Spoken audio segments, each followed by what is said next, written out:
Hello everyone, very warm welcome to my channel learning with Komal. आज की video में हम कवर करने वाले हैं हमारा chapter risk and return analysis, जो कि इन्वेस्टमेंट मैनेजमेंट का ही चैप्टर है।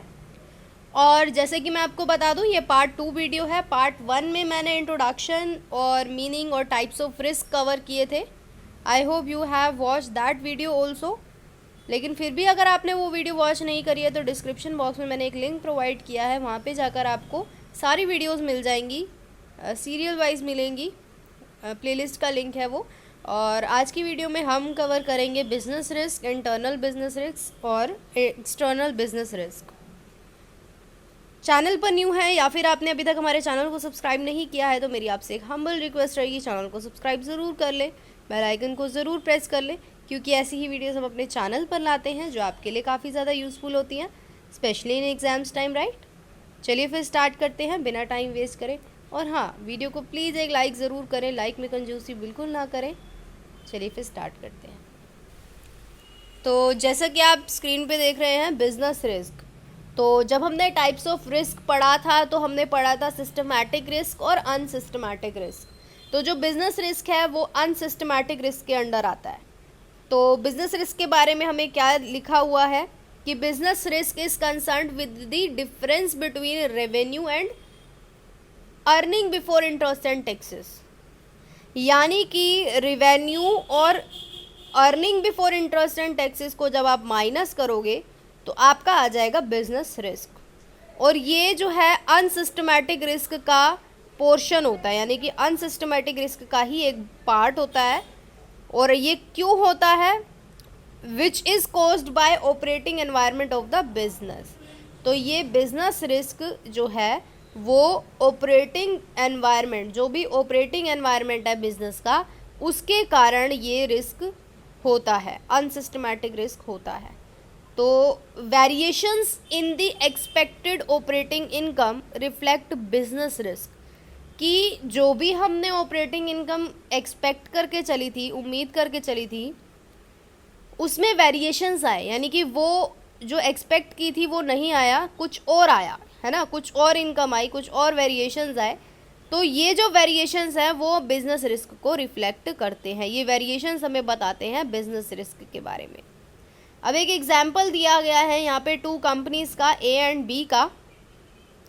तो the operating of a company could grow as much as 16% and go as low as 8%। यहाँ पे बोला गया है कि जो कंपनी ए है, यहाँ पे हम एक एग्जांपल ले रहे हैं, जो कंपनी ए है वो या तो 16% ग्रो करेगी या फिर 8% वो नीचे गिर जाएगी, लो करेगी, है ना, नीचे की तरफ चली जाएगी। तो ये एक एग्जाम्पल है। ऐसी ही बात करें ऑपरेटिंग इनकम ऑफ बी की ऑपरेटिंग इनकम की बात करें तो या तो वो 14% हो जाएगी या फिर वो 11% हो जाएगी, राइट। तो अब आप खुद सोचिए कि कौन सी कंपनी जो है वो ज़्यादा बिजनेस रिस्क में है। When both companies are compared, A company's business risk is higher. A का हाइयर क्यों है? क्योंकि काफ़ी ज़्यादा डिफरेंस है, या तो 16% ग्रो करेगा या फिर 8% तक नीचे चला जाएगा, है ना। तो इसीलिए ए कंपनी का जो बिजनेस रिस्क है वो ज़्यादा हाई है, ठीक है।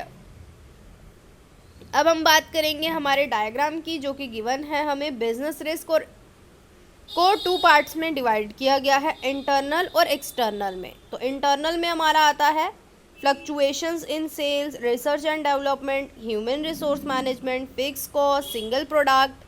ऐसे ही एक्सटर्नल में आता है social and regulatory factor, political factor और हमारी बिजनेस साइकिल आती है।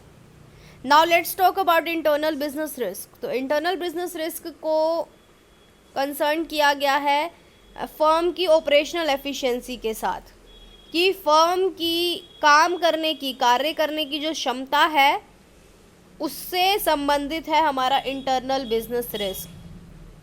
The efficiency of operations is reflected in the company's achievement of its goal and the fulfillment of its promises to investor।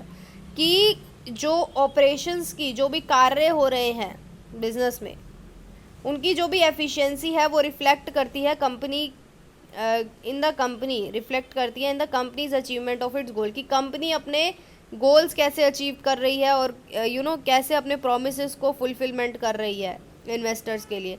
तो ये किस पे डिपेंड करता है, कंपनी के एफिशिएंसी ऑफ ऑपरेशंस पर, कि कंपनी किस तरीके से क्या एफिशिएंटली वर्क कर रही है या नहीं कर रही है, कितनी एफिशिएंसी है उनके काम में। ये डिपेंड करेगा कि कंपनी अपने गोल अचीव कर पाएगी या फिर अपने प्रोमिसेस को पूरा कर पाएगी जो उन्होंने अपने इन्वेस्टर्स के साथ किए हैं। अब ऑपरेशनल एफिशिएंसी भी अफेक्ट होती है कुछ फैक्टर्स के द्वारा।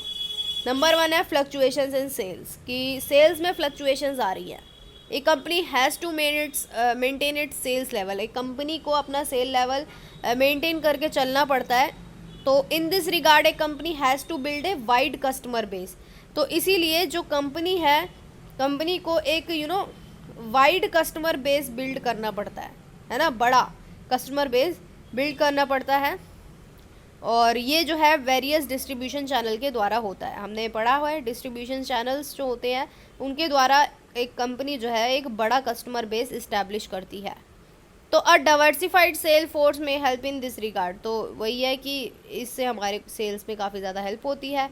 और company has to retain its customer, company को अपने कस्टमर्स रिटेन करके रखने होते हैं कि हाँ हमारे जो कस्टमर हैं, अगर इन्होंने हमसे फर्स्ट टाइम बाय किया है तो ये सेकंड टाइम भी हमारे पास ही आए बाय करने, है ना, हमारी कंपनी से ही बाय करें।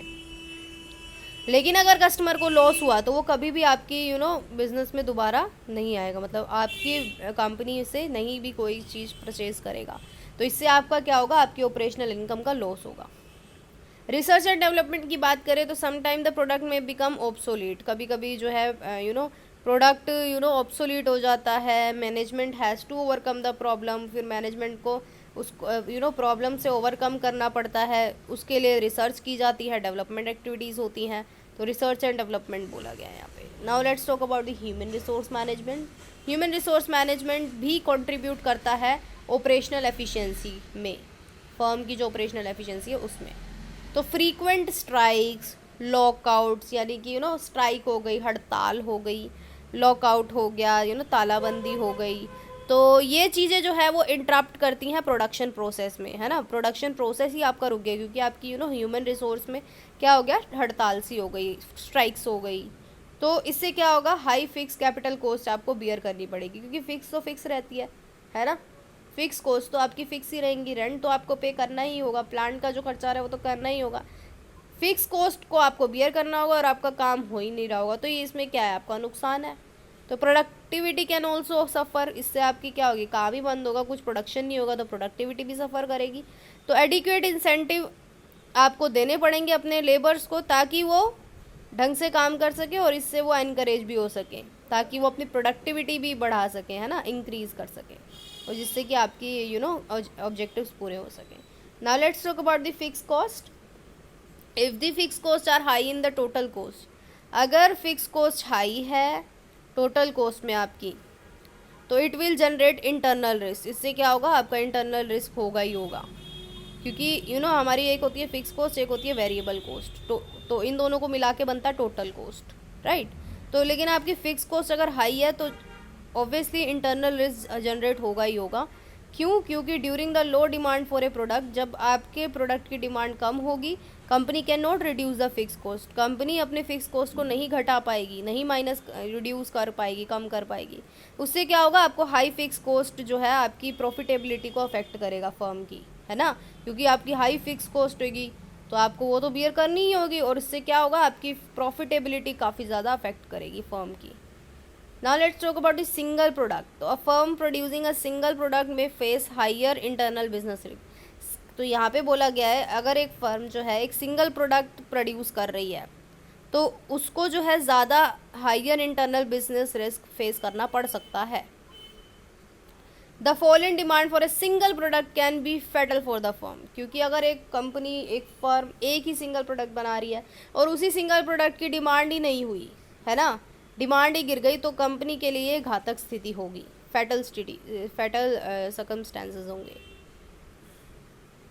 Now let's talk about the external business risk. तो एक्सटर्नल जो कि आप कंट्रोल नहीं कर सकते, है ना, बियॉन्ड इट्स कंट्रोल, तो फर्म जिनको कंट्रोल नहीं कर सकती वो एक्सटर्नल बिजनेस रिस्क होते हैं। ऐसी ऑपरेटिंग कंडीशंस हो जाती हैं जो फर्म पर इम्पोज हो जाती हैं, तो उससे क्या होता है, अराइज होता है एक्सटर्नल बिजनेस रिस्क। तो external environment factor affect the function of A firm like, अब जो एक्सटर्नल एनवायरनमेंट फैक्टर हैं वो भी फर्म के कार्यों को काफ़ी ज़्यादा अफेक्ट करते हैं, जैसे कि आपका सोशल एंड रेगुलेटरी फैक्टर हो गया, मॉनेटरी एंड फिस्कल पॉलिसी होगी गवर्नमेंट की, आपका बिजनेस साइकिल हो गया। ये आप फर्म का इन चीज़ों पर कोई कंट्रोल नहीं होता। जनरल इकोनॉमिक एनवायरनमेंट हो गया। तो सबसे पहले बात करेंगे सोशल एंड रेगुलेटरी फैक्टर्स की। तो price control, volume control, import export control, environmental control, ये सब चीज़ें क्या करती हैं, फर्म की प्रॉफिटेबिलिटी को कम करती हैं। दिस रिस्क इज़ हाई, ये जो रिस्क है वो ज़्यादा होता है इंडस्ट्रीज़ में जो कि रिलेटेड होती हैं पब्लिक यूटिलिटी सेक्टर से, जैसे कि आपकी टेलीकॉम हो गई, बैंकिंग हो गई, ट्रांसपोर्टेशन हो गया। तो द गवर्नमेंट्स टैरिफ पॉलिसी, जो गवर्नमेंट की टैरिफ पॉलिसी है टेलीकॉम सेक्टर के लिए, has a direct impact on it's earning, तो उनका जो है डायरेक्ट इम्पैक्ट पड़ेगा उनकी अर्निंग्स पर। अब हम बात करेंगे पॉलिटिकल रिस्क की। तो पॉलिटिकल रिस्क के बारे में हमें क्या बोला गया है,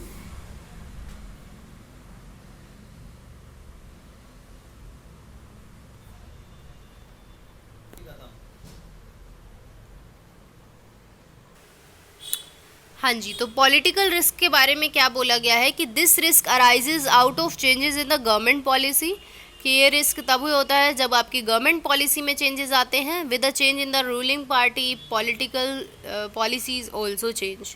तो जब आपकी रूलिंग पार्टी चेंज होती है तो पॉलिसी भी चेंज होती हैं। अब हम बात करेंगे बिजनेस साइकिल की। तो बिजनेस साइकिल आप जानते ही हो, business cycle may lead to fluctuation in the earnings of a company, की बिजनेस साइकिल की वजह से भी आपकी अर्निंग्स में कंपनी की अर्निंग्स में फ्लक्चुएशंस आ सकती हैं।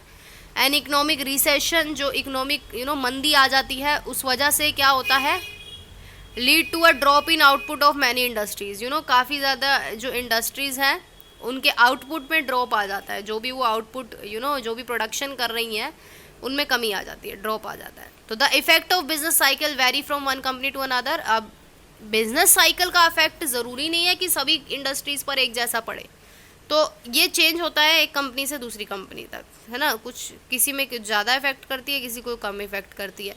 तो some time company with inadequate capital and consumer base में भी फोर्स टू क्लोज डाउन। कुछ कभी कभार क्या होता है, जो कंपनीज ऐसी होती है जिनमें कैपिटल की काफ़ी ज़्यादा कमी होती है और जिनका कंज्यूमर बेस भी बहुत कम होता है, तो वो बंद हो जाती हैं ऐसी स्थितियों में जब इकोनॉमिक रिसेशन आता है। तो this risk factor is external to the companies. तो ये जो रिस्क फैक्टर है वो एक्सटर्नल है, जिस पे कंपनी कोई भी कंट्रोल नहीं कर सकती, and they may not be able to control it, right. I hope आज की वीडियो आपके लिए काफ़ी ज़्यादा हेल्पफुल रहेगी। वीडियो को लाइक करना बिल्कुल ना भूलें, शेयर ज़रूर करें, क्लास ग्रुप में ज़रूर शेयर करें, ज़्यादा से ज़्यादा स्टूडेंट्स तक पहुँचाएं, मुझे कमेंट करके ज़रूर बताएं। Thank you so much.